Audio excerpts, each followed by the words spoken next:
Hello every one. ഇന്ന് നമുക്ക് task മന്ത്രയുടെ add questions task എങ്ങനെയാണ് ചെയ്യുന്നതെന്ന് നോക്കാം. നമുക്ക് ഒരു പാസ്വേഡും യൂസർ നെയിമും തന്നിട്ട് ഉണ്ടല്ലേ, അത് നമുക്ക് ടൈപ്പ് ചെയ്ത് സൈൻ ഇൻ ചെയ്ത് വരുമ്പം നമുക്ക് കിട്ടുന്ന ഇൻ്റർഫേസ് ആണിത്. ഇതിൽ നമ്മൾ ലെഫ്റ്റിൽ 3 ഡോട്ടിൽ ക്ലിക്ക് ചെയ്ത് മൈ ടാസ്ക് എടുത്ത് ഡു ടാസ്കിലേക്ക് പോകുമ്പോഴാണ് നമുക്ക് ടാസ്ക് ചെയ്യാൻ പറ്റത്തുള്ളൂ. അതിനു മുന്നേ നമുക്ക് എപ്പോഴാണോ നിങ്ങൾ ഈ ഒരു ദിവസം ഈ ഒരു പ്ലാറ്റ്ഫോം ഓപ്പൺ ചെയ്യുന്നത്, ആ സമയത്ത് നിങ്ങൾക്കൊരു ക്വിസ് മാനിയ എന്ന് പറഞ്ഞിട്ട് ഒരു ക്വിസ് പ്രോഗ്രാം ഉണ്ടായിരിക്കും. അത് അറ്റൻഡ് ചെയ്യുക. 5 ക്വസ്റ്റ്യൻസ് ആയിരിക്കും വരിക. അതിനുശേഷമാണ് നമുക്ക് ഈ ഒരു ടാസ്കിലേക്ക് പോകാൻ വേണ്ടിയിട്ട് സാധിക്കുന്നത്. ഇവിടെ കാണാൻ വേണ്ടിയിട്ട് സാധിക്കുന്നതിലെ കുറേ ടാസ്കുകളുണ്ടല്ലേ.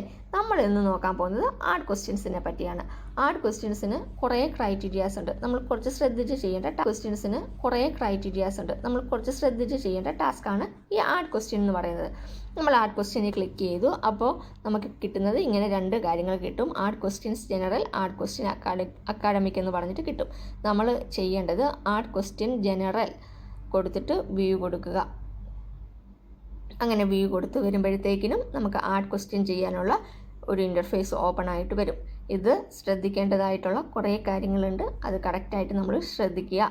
ഇവിടെ ഇംഗ്ലീഷിൽ മാത്രമാണ് നമുക്ക് ഒരു ക്വസ്റ്റ്യൻ ആഡ് ചെയ്യാൻ വേണ്ടിയിട്ട് സാധിക്കത്തുള്ളൂ. കാറ്റഗറി എന്ന് പറഞ്ഞാൽ ഇവിടെ കാണാം നിരവധി കാറ്റഗറീസ് ഇവിടെ കൊടുത്തിട്ടുണ്ട്. ആദ്യം തൊട്ട് നോക്കിയാൽ സിനിമ മുതൽ music, maths, science, biology, chemistry, physics, geography, history, space, sports, games, technology, discovery, invention, country, dates, religion, author, rights, human body, environment, economy, general knowledge, others. ഇത്രയും കാര്യങ്ങൾ കൊടുത്തിട്ടുണ്ട്. അപ്പോൾ നമ്മൾ ഏതാണോ ക്വസ്റ്റ്യൻ, ഇപ്പോൾ ഫിസിക്സ് ആണെങ്കിൽ ഫിസിക്സ് തന്നെ കാറ്റഗറി സെലക്ട് ചെയ്യണം. ഇപ്പോൾ നമ്മൾ ഫിസിക്സിൻ്റെ ഒരു ക്വസ്റ്റ്യൻ സെലക്ട് ചെയ്തിട്ട് നമ്മൾ സയൻസിൽ കൊടുത്താൽ അത് ശരിയാവുമോ? ഒരിക്കലും അത് ശരിയാകത്തില്ല അല്ലേ. അപ്പോൾ അത് കറക്റ്റ് കാറ്റഗറി ആണോ എന്നുള്ളത് നമ്മൾ നോക്കണം. ഇനി ഇതിലൊന്നും പെടാത്തതാണെങ്കിൽ ഇവിടെ അതേഴ്സ് എന്ന് പറഞ്ഞിട്ടുള്ള ഒരു ഓപ്ഷൻ കൊടുത്തിട്ടുണ്ട്. അതിൽ നിങ്ങൾക്ക് കൊടുക്കാം. അപ്പോൾ അതൊക്കെ നമ്മൾ കറക്റ്റായിട്ട് ശ്രദ്ധിക്കണം. ഇപ്പോൾ ഞാനിവിടെ ഒരു ഫിസിക്സിൻ്റെ ക്വസ്റ്റ്യനാണ് ആഡ് ചെയ്യാൻ ഉദ്ദേശിക്കുന്നത്. അത് ഞാൻ സെലക്ട് ചെയ്തു. കാറ്റഗറി ഫിസിക്സ് സെലക്ട് ചെയ്തു. എല്ലാവർക്കും ഒരു ഡൗട്ട് കാണും, എന്താണ് ജിയോ സ്റ്റാറ്റസ്? നമുക്ക് വേൾഡ് വൈഡ് ആയിട്ടുള്ള ആൾക്കാർക്ക് അറിയേണ്ട കാര്യം ആണെങ്കിൽ നമുക്ക് ഗ്ലോബൽ കൊടുക്കണം. ഇനി ഇന്ത്യയിൽ ഉള്ളതും ഇന്ത്യ സംബന്ധപ്പെട്ടതുമായ ക്വസ്റ്റ്യൻ വരികയാണെങ്കിൽ നമുക്ക് ഇന്ത്യ കൊടുക്കാം. ഫോറിൻ എന്ന് പറയുന്ന ഒരു മിഡിൽ ഈസ്റ്റ് കൺട്രി, ഒരു GCC കൺട്രി എടുത്തു കഴിഞ്ഞാൽ, ഇപ്പോൾ ഉദാഹരണം പറയുവാണെങ്കിൽ ഒരു ബഹ്റിനെ പറ്റി നമ്മൾ പറഞ്ഞു. അപ്പോൾ ആ ബഹ്റിനിലെ ആ ഒരു ഭരണാധികാരിയുടെ പേരായിരിക്കും ചോദിച്ചിരിക്കുന്നത്. അത് ഫോറിൻ വരും. ഇനി കുവൈറ്റിനെ പറ്റി പറഞ്ഞു. അപ്പോൾ ആ കുവൈറ്റിലെ സംബന്ധപ്പെട്ട ഒരു ക്വസ്റ്റ്യനാണ്, അത് കുവൈറ്റ് വരും. ഇനി ബഹ്റിനും കുവൈറ്റും സംബന്ധപ്പെട്ട ഒരു വിഷയമാണെങ്കിൽ അത് ഫോറിൻ വരുമോ? ഫോറിൻ വരത്തില്ല, അത് ഗ്ലോബലിൽ വരും. അതേപോലെ ഇന്ത്യയും പാകിസ്ഥാനും തമ്മിലൊരു ചേർന്നൊരു ക്വസ്റ്റ്യനാണ് വരുന്നത്. ഇന്ത്യയും പാകിസ്ഥാനും സംബന്ധപ്പെട്ട ഒരു ക്വസ്റ്റ്യനാണ് വരുന്നതെങ്കിൽ നമുക്ക് ഇന്ത്യ കൊടുക്കാൻ വേണ്ടിയിട്ട് പറ്റുമോ? ഒരിക്കലും പറ്റത്തില്ല. നമുക്ക് ഗ്ലോബൽ കൊടുക്കണം. അപ്പോൾ ഒന്നിൽ കൂടുതൽ രാജ്യങ്ങളുണ്ടെങ്കിൽ ഗ്ലോബൽ കൊടുക്കുക. ഇന്ത്യ സംബന്ധപ്പെട്ടതും ഇന്ത്യക്കകത്തുമുള്ള കാര്യങ്ങളാണെങ്കിൽ നമ്മൾ ഇന്ത്യ കൊടുക്കുക. ഏതെങ്കിലും ഒരു GCC കൺട്രിയെ പ്രതിനിധീകരിച്ചുള്ള ഒരു ക്വസ്റ്റ്യൻ ആണെങ്കിൽ നമ്മൾ ഫോറിൻ കൊടുക്കുക. അപ്പോൾ ഈ സ്റ്റാറ്റസ് എന്താണെന്നുള്ളത് നിങ്ങൾക്ക് മനസ്സിലായി അല്ലേ? ജിയോ സ്റ്റാറ്റസ് എന്താണെന്നുള്ളത് നിങ്ങൾക്ക് മനസ്സിലായി അല്ലേ? അപ്പോൾ ഞാൻ ഫിസിക്സിൻ്റെ ഒരു ക്വസ്റ്റ്യനാണ് എടുത്തിരിക്കുന്നത്. അപ്പോൾ നമ്മൾ എന്ത് ചെയ്യണം? അതെല്ലാവർക്കും അറിയേണ്ട കാര്യമല്ലേ, ഫിസിക്സ് പഠിക്കാനുള്ളതാണ്, എല്ലാ ആൾക്കാർക്കും അറിയേണ്ടതാണ്. അതുകൊണ്ട് ഞാൻ ഗ്ലോബൽ കൊടുത്തു. ഗ്ലോബൽ കൊടുക്കുമ്പം നമുക്കിവിടെ കൊടുക്കേണ്ടത് ആദ്യമേ ക്വസ്റ്റ്യൻ അല്ല, നമ്മുടെ ആൻസറാണ് കൊടുക്കേണ്ടത്. അതെന്തുകൊണ്ടാണ് ആൻസർ കൊടുക്കുന്നതെന്ന് വെച്ചാൽ, നമുക്ക് ഈ ഒരു ആൻസറുള്ള ക്വസ്റ്റ്യൻ ഉണ്ടെങ്കിൽ നേരത്തെ തന്നെ അറിയാൻ വേണ്ടിയിട്ട് സാധിക്കും. നമുക്ക് വേറെ ആരെങ്കിലും ആഡ് ചെയ്തിട്ടുണ്ടെങ്കിൽ നമുക്ക് ആ ആഡ് ചെയ്ത ഒരു ലിസ്റ്റ് ഇങ്ങനെ വരും. അതേപോലെ ഈ ഒരു ആൻസറിനെ സംബന്ധപ്പെട്ട ഏതെങ്കിലും ക്വസ്റ്റ്യൻ ഉണ്ടെങ്കിൽ ആ ക്വസ്റ്റ്യൻസും നമുക്കവിടെ കാണാൻ സാധിക്കും. നമ്മൾ 4 ഓപ്ഷനും ഡിഫറൻ്റ് ആയിരിക്കണം.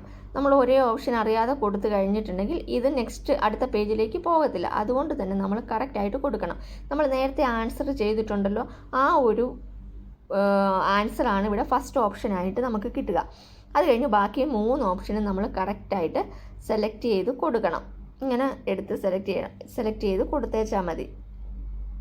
ഇതുവഴി നമുക്ക് എന്ത് ചെയ്യാം, ഈ ഒരു ക്വസ്റ്റ്യനും ഇതിൻ്റെ ആൻസറും നമുക്ക് പഠിക്കാൻ വേണ്ടിയിട്ടും സാധിക്കും. അത് നല്ലൊരു കാര്യമല്ലേ. ഒരു ദിവസം ഒരു 20 ക്വസ്റ്റ്യൻ ആഡ് ചെയ്താൽ 20 ആൻസറും 20 ക്വസ്റ്റ്യനും നമ്മളവിടെ പഠിച്ചു കഴിഞ്ഞല്ലേ. ഇത്രയും ഞാൻ കൊടുത്തിട്ടുണ്ട്. എല്ലാം കറക്റ്റാണോ നമ്മളൊന്ന് നോക്കുക. എവിടെയെങ്കിലും ക്യാപിറ്റൽ ലെറ്റർ മിസ്സായിട്ടുണ്ടോ, അല്ലെങ്കിൽ എവിടെയെങ്കിലും ചില സമയത്തൊക്കെ നമുക്ക് അനാവശ്യമായിട്ട് ഇവിടെ ഇങ്ങനെയൊക്കെ ഒരു ഡോട്ട് വന്നു കഴിഞ്ഞാൽ അതൊന്നും ചെയ്യാൻ പാടില്ല. അതൊക്കെ നമ്മൾ കറക്റ്റാണോ എന്നുള്ളത് നോക്കിയൊക്കെ നോക്കണം കേട്ടോ. അത് ഒരു ക്രൈറ്റീരിയ ആണ്. കറക്റ്റായിട്ട് നമ്മൾ ക്വസ്റ്റ്യനൊക്കെ ആഡ് ചെയ്യുക എന്നുള്ളത്. റെഫറൻസ് എന്ന് പറയുമ്പോൾ നിങ്ങൾക്ക് റെഫറൻസ് കൊടുത്തില്ലെങ്കിലും കുഴപ്പമില്ല. ഇനി നമ്മൾ ഏതെങ്കിലും ഇപ്പോൾ ഗൂഗിളിലും ഒക്കെ പോയി കഴിഞ്ഞാൽ നമുക്ക് MCQ ക്വസ്റ്റ്യൻസ് നിറയെ കിട്ടും, നല്ല ക്വാളിറ്റിയുള്ള ക്വസ്റ്റ്യൻസ് കിട്ടും അല്ലേ. നമ്മൾ ഗൂഗിളിൽ പോയി കഴിഞ്ഞാൽ ഒരു ഗൂഗിൾ എന്ന് കൊടുക്കരുത്. നമ്മളിപ്പോൾ ഞാനൊന്ന് കാണിച്ചു തരാം. നമ്മളിപ്പം ഞാനൊരു ഇത് കാണിച്ചു തരാം. അപ്പോൾ GK ടുഡേ എന്ന് പറഞ്ഞിട്ട് ഇത് MCQൻ്റെ ഒരു നിറയെ ക്വസ്റ്റ്യൻ ഉണ്ട്. വിധത്തിൽ ഒരുപാട് ക്വസ്റ്റ്യൻസും കാര്യങ്ങളും ഒക്കെ ഉണ്ട്. നമ്മൾ ഗൂഗിളിൽ നിന്ന് സെർച്ച് ചെയ്തത് അത് സമ്മതിച്ചു. പക്ഷേ ഇതിൻ്റെ സൈറ്റിൻ്റെ പേരെന്ന് പറയുന്നത് GK ടുഡേ അല്ലേ. അപ്പോൾ ആ GK ടുഡേ എന്ന് പറഞ്ഞിട്ടുള്ള ആ സൈറ്റിൻ്റെ പേരാണ് കൊടുക്കേണ്ടത്, ഗൂഗിളിൽ നിന്ന് കൊടുക്കരുത്. ഇനി ഇത് കൊടുത്തില്ലെങ്കിലും യാതൊരു കുഴപ്പവുമില്ല. എന്നിട്ട് നമ്മൾ നെക്സ്റ്റ് പോവുക. ഇനി ഓപ്ഷൻ എന്തെങ്കിലും തെറ്റുണ്ടെങ്കിൽ നമ്മൾ നെക്സ്റ്റ് പോകാൻ വേണ്ടിയിട്ട് സാധിക്കത്തില്ല കേട്ടോ, ഒരേ ഓപ്ഷൻ തന്നെ കൊടുത്തിട്ടുണ്ടെങ്കിൽ. എന്നിട്ട് നമുക്കിവിടെ എന്തായാലും ഒന്നും കൂടെ ഇതൊന്ന് ചെക്ക് ചെയ്യാനുള്ളൊരു ഓപ്ഷൻ ഉണ്ട്. കറക്റ്റാണോ എന്ന് നോക്കുക. ലാംഗ്വേജ് ഇംഗ്ലീഷ്, ഫിസിക്സ്, ഗ്ലോബൽ, ഇവിടെ ആൻസറൊക്കെ കറക്റ്റാണ്. അതേപോലെ തന്നെ എല്ലാ സ്പെല്ലിങ്സും കറക്റ്റാണ്, എല്ലാം ഓക്കെയാണ്. നമുക്കിപ്പോൾ ഇവിടെ ഒരു ബോക്സ് വരുന്നുണ്ട്. I hereby declare that the details given above are correct and complete എന്ന് പറഞ്ഞ് വരുന്നുണ്ട്. ആ ബോക്സ് ടിക്ക് ചെയ്യുക, സബ്മിറ്റ് കൊടുക്കുക. ഇതാണ് ആഡ് ക്വസ്റ്റ്യൻസ് എന്ന് പറയുന്നത്. ഇത് കണ്ടോ, ഇതിൽ നമുക്ക് നെക്സ്റ്റ് പോകണമെങ്കിൽ നെക്സ്റ്റ് ക്വസ്റ്റ്യൻ അടിച്ചു കഴിഞ്ഞിട്ടുണ്ടെങ്കിൽ നമുക്ക് അടുത്തതിലേക്ക് പോകും. പിന്നെ പെട്ടെന്ന് നമുക്ക് ഈ ഒരു 25 പോയിൻറ്റ്സ് കിട്ടുമോ എന്ന് ചോദിച്ചാൽ കിട്ടത്തില്ല. നമുക്ക് വെരിഫൈ ചെയ്തതിന് ശേഷം മാത്രമാണ് കിട്ടുന്നത്. ഇനി ഈ ഒരു ക്വസ്റ്റ്യന് നമുക്ക് എന്തെങ്കിലും ചേഞ്ചസ് വരുത്തണമെങ്കിൽ നമുക്ക് ഒരു ഓപ്ഷനും കൂടെ തന്നിട്ടുണ്ട്.